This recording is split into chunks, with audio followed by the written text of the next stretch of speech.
get a break. You got to go to sleep fast. Find them on the grill. En fait, le cannabis, c'est la fleur de la plante de chanvre. La femelle, bien sûr, et cette plante-là a beaucoup d'autres usages que de la fumée. En fait, pratiquement toute l'économie des États-Unis était basée sur le chanvre avant. Jusqu'en 1800, on pouvait payer nos taxes en chanvre, et il y a même une époque que c'était illégal de ne pas en faire pousser. Et ce qui est arrivé, c'est qu'au début des années 30, les États-Unis ont inventé le mot marijuana. Ils ont dit que c'était une drogue dangereuse qui venait du Mexique. Ils ont fait plein de films de propagande, du monde qui fume des joints, qui se tire par les fenêtres et qui tue du monde. Tout ça pour rendre la plante diabolique. Il disait à la fin des films, dites-le à vos enfants, ne pas toucher cette plante.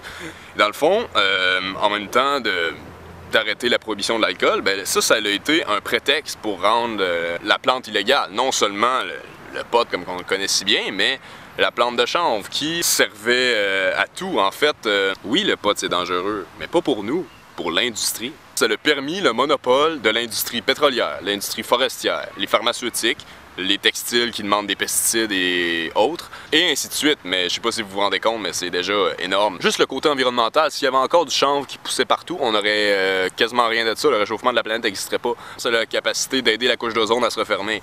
Et entre autres, ça absorbe les radiations. Et ça serait vraiment utile d'en planter parce qu'en ce moment, la planète est de plus en plus radioactive. Il y a 300 tonnes d'eau radioactive par jour qui se déversent dans le Pacifique depuis 2011, depuis l'incident de Fukushima.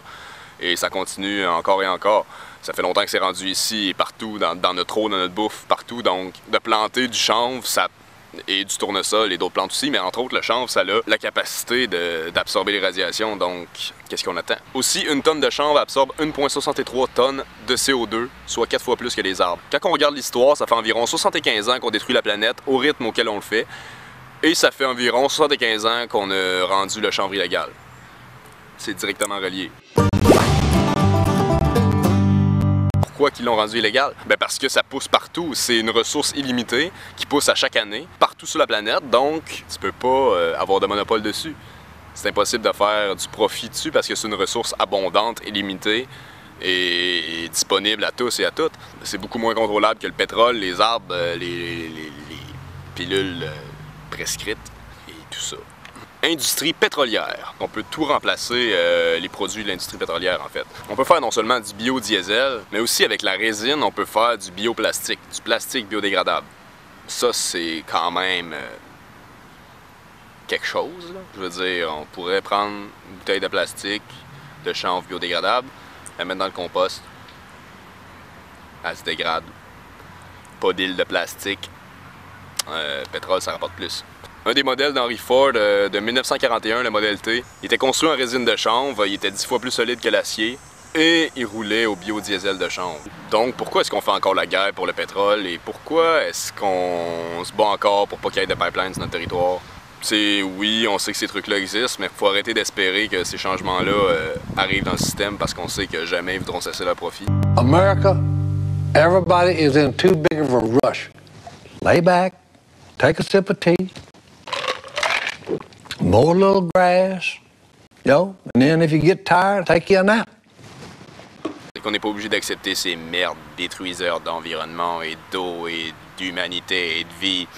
En 1916, le gouvernement américain a prédit que d'ici les années 40, tout le papier viendrait du chanvre et il n'y aurait plus aucune nécessité de couper des arbres. Les études du gouvernement rapportent qu'un acre de chanvre égale 4,1 acres d'arbres.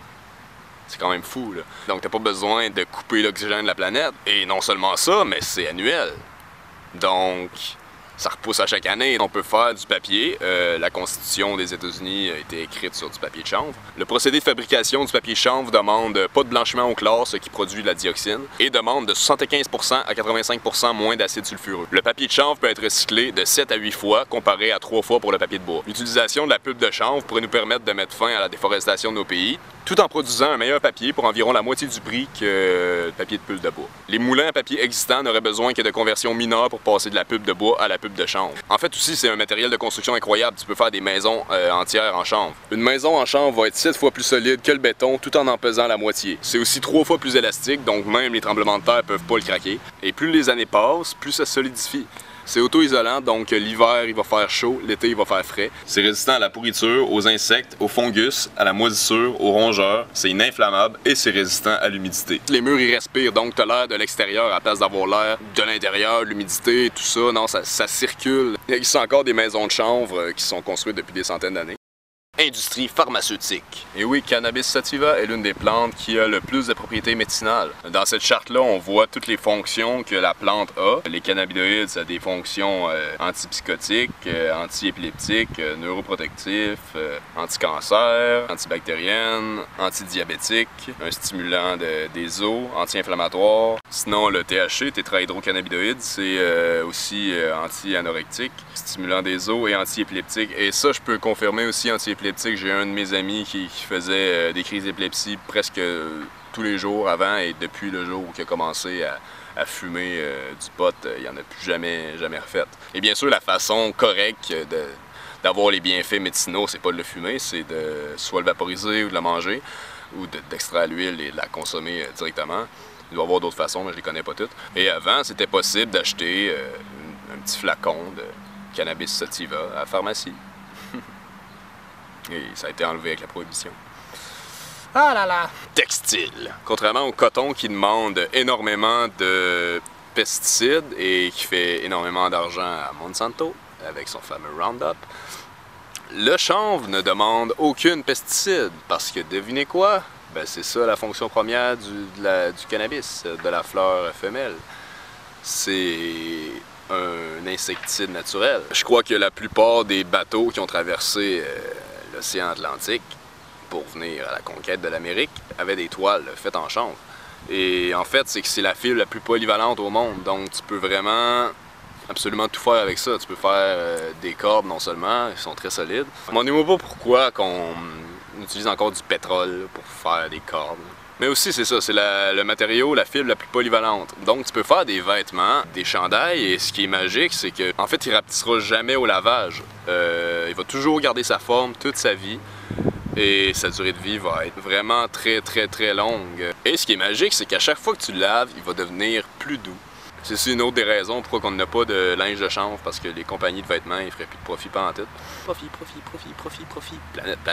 Planète. Tantôt, quand je disais que le chanvre peut remplacer absolument tous les produits de l'industrie pétrolière, ben, un de leurs produits, c'est les fourrures synthétiques. Mais on peut faire de la fourrure synthétique de chanvre. Nutrition. La graine de chanvre est la protéine la plus complète en fait. Elle est riche en vitamine E et contient un ratio parfait d'oméga 3 et d'oméga 6 pour l'être humain, soit de 1 pour 3. En ce moment, tout le monde a un déficit de 3, un overdose de 6. Ben, ce que ça fait, c'est que ça fait tout plein de problèmes digestifs, ça fait de l'inflammation, ça fait des problèmes dans tout le système digestif en fait. Donc, une fois qu'on réussit à équilibrer notre niveau, ben, quand on mange des graines ou de l'huile de chanvre, on garde un équilibre. On peut aussi faire de la farine de chanvre. Et l'huile permet aussi de diminuer le risque cardiovasculaire. C'est vraiment la meilleure nourriture pour l'être humain et c'est fucking bon. Et genre, tu peux faire du lait de chanvre, là, c'est malade. Le nombre de lait de chanvre que tu peux faire avec, ça va coûter moins cher que du lait de vache. Cosmétiques. On peut aussi faire des cosmétiques avec l'huile. Non seulement elle a beaucoup de propriétés anti-inflammatoires, hydratantes.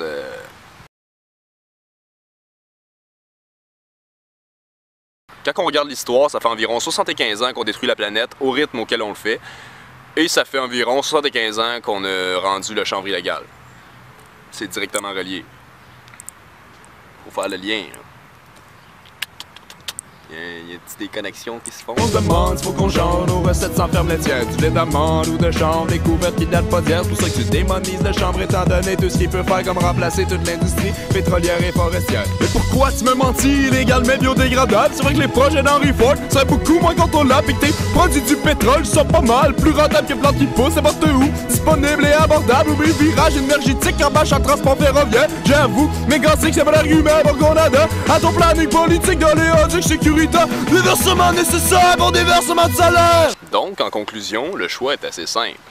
Soit on continue de se laisser appauvrir et de laisser le profit aux grosses multinationales, de détruire la planète et d'arriver à notre fin, ou on arrête le profit, le monopole et on se redonne le pouvoir en plantant du chanvre partout. C'est vraiment une des plus grosses façons de réinvestir dans notre durabilité, de rétablir un équilibre avec la nature et tout ça, c'est vraiment, le chanvre est un des plus gros joueurs là-dedans. Donc faites un choix, profit, planète, pétrole ou pote, destruction ou préservation, donc plante tout. Retour aux sources, pouvoir au peuple, vote for nobody. Free yourself to free the world. Notre révolution, tant attendue, est arrivée et elle est verte. En éco-construction, en fait, on peut effectivement utiliser du chanvre pour ses qualités d'isolation thermique et phonique. Donc le chanvre s'utilise soit sec, donc seul, ou soit accompagné de chaud en utilisation humide pour les dalles ou enduits isolants. Voilà, il y a deux parties en fait dans la plante de chanvre qui peuvent être utilisées en éco-construction. La laine, donc c'est la partie fibreuse en fait de la plante, et la chènevotte qui est la partie plus moelleuse en fait de la plante. Je suis paysan sur Pontchâteau, en Loire-Atlantique, donc producteur de bovins viande principalement, et producteur de chanvre aussi depuis 5 ans, donc sur à peu près 2 hectares. C'est un matériau écologique dont la production est aussi écologique puisque la plante ne nécessite aucun intrant.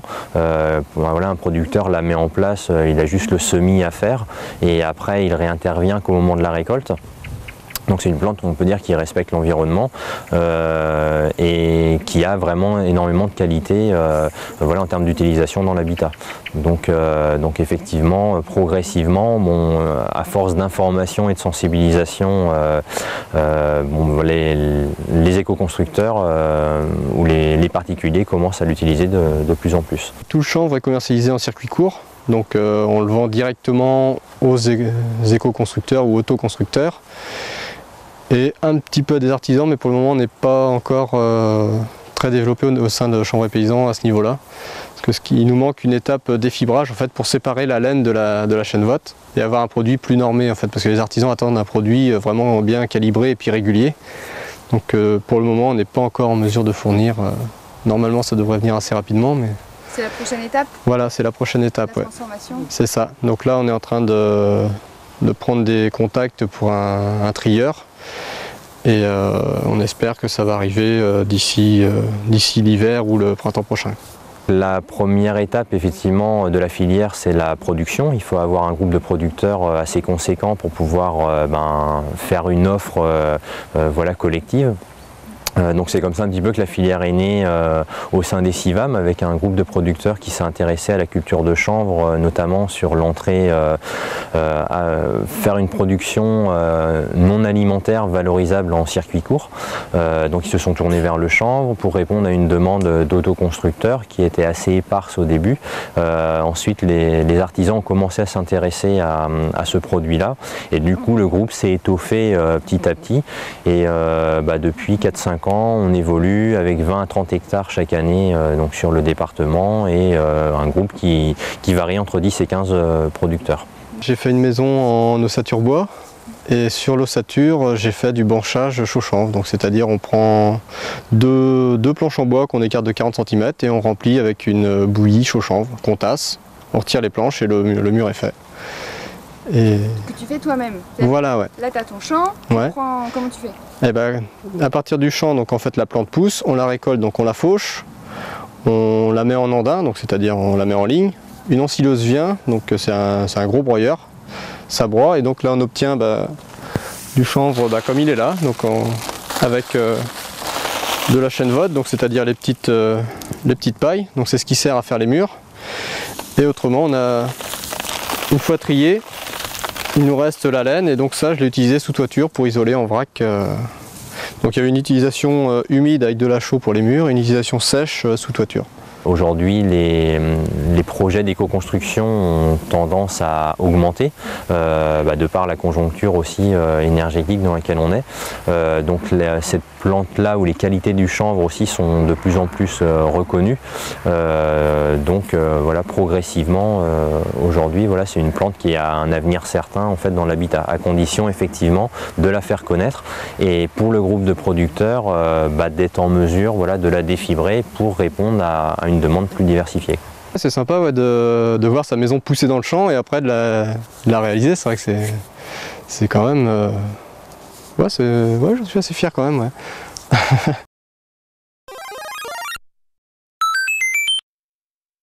My name is Cristina Sanchez and I work at Complutense University in Madrid, Spain. And I have been working for the last decade on the anti-tumor effects of cannabinoids. In the early 1960s, Rafi Meshulam from the Hebrew University in Israel characterized the main compound in marijuana producing the psychoactive effects that we all know. The cannabis plant has been known for millennia. After the discovery of this compound that is called THC, it was pretty obvious that this compound had to be acting on the cells, on our organism, through a mechanism, through a molecular mechanism. And in the 1980s, two specific targets for THC were discovered, something that we call cannabinoid receptors. And after the discovery of the receptor, it was obvious that our body has to synthesize something that binds to these receptors. It was pretty obvious that was something endogenously produced by our own bodies that was acting through these receptors. And these compounds, these endogenously produced cannabinoids, were found a few years later, and it's what we call the endocannabinoids, because they are produced endogenously inside our bodies. These compounds, the endocannabinoids, together with the receptors and the enzymes that synthesize, that produce the endocannabinoids and that degrade the endocannabinoids, are what we call the endocannabinoid system. And we now know that the endocannabinoid system regulates a lot of biological function.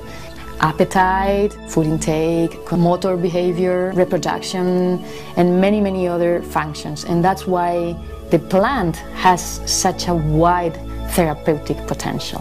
We started working in this project 15 years ago, and it was basically by chance. We were working with astrocytes at that time, and we decided to change the model and work with astrocytoma cells, the tumoral cells. And we observed that when we treated these cells with cannabinoids, THC, the main psychoactive component of cannabis, it was killing the cells in our petri dishes. We were killing the cells. So we thought that we were facing some potential anti-tumoral responses. And then we decided to analyze these compounds in animal models of breast and brain tumors. The results we have obtained are telling us that cannabinoids may be useful for the treatment of breast cancer. We started to do experiments in animal models of glioblastoma, brain tumors, and we observed that cannabinoids were very potent in reducing tumor growth. Cells can die in different ways, and after cannabinoid treatment, they were dying in the clean way. They were committing suicide, which is something you really want when you have an anti-tumoral drug.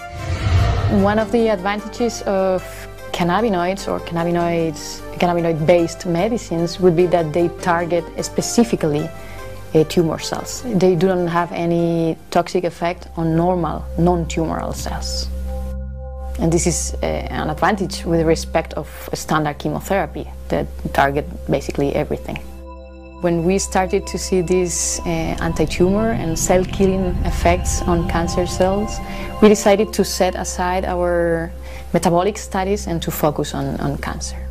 I cannot understand why in the States cannabis is under Schedule 1, because it is pretty obvious, not only from our work, but from work from many other researchers, that the plant has a very wide therapeutic potential. We are in contact with doctors in Spain, oncologists, neuro-oncologists and breast specialists that are willing to test these compounds in human patients. The plant, besides THC, produces cannabidiol. And this compound is very special because it is not psychoactive. It has been demonstrated that it's a very, very potent antioxidant. It protects the brain from stress and from damage, kills cancer cells, and when you combine it with THC, it produces synergistic effects, which means that the effect of THC is potentiated. At this point, we have enough preclinical evidence supporting the idea that cannabinoids may have anti-tumoral properties. We, as researchers, should explore in more depth and be willing to try in many different pathologies.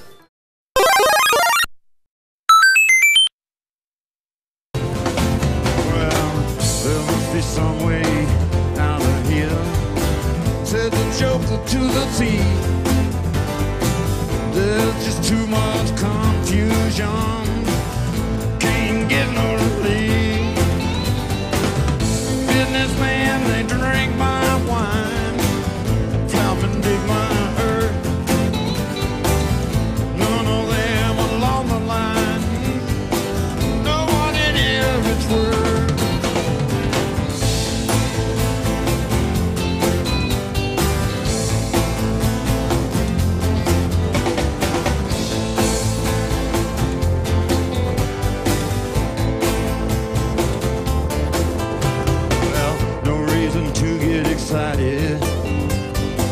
The thiefy kindly spoke. There are many here among us think that life is but a joke. Yeah, but you and I, we've been through that. This is not our fate. Yeah, let us not talk falsely now. The hour is getting late.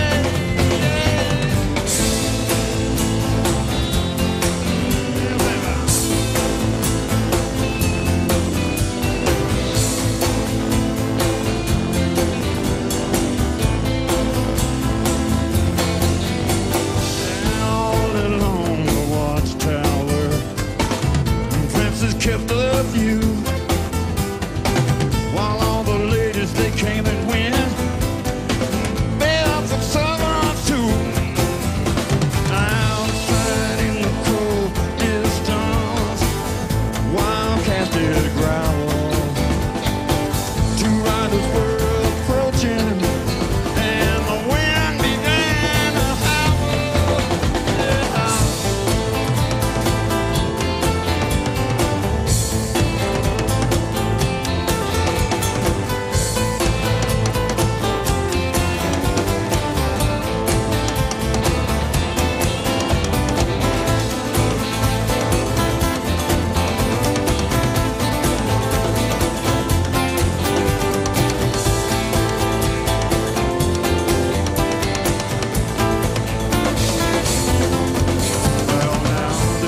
Some way out of here, said the joker to the thief. There's just too much damn confusion, and I can't get no relief.